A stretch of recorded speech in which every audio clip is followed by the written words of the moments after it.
আসসালামু আলাইকুম। হযরত খানজাহান আলী রহমতুল্লাহ আলাইহিস সালামের মাজার।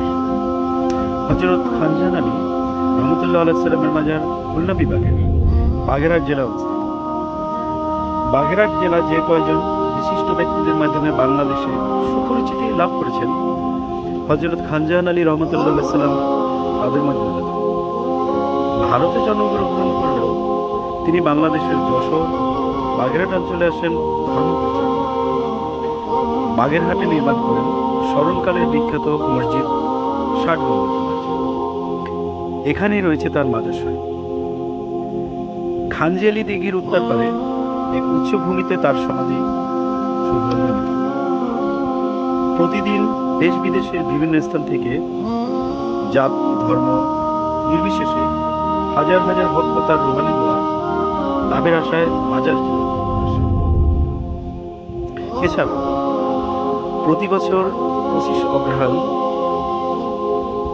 এ মহান সাধকের মাজার প্রাঙ্গণে বার্ষিক রসমবরণ এবং চৈত্র মাসের প্রথম পূর্ণিমায় বার্ষিক সম্মেলন উপলক্ষে এক বিরাট মেলা অনুষ্ঠিত হয়।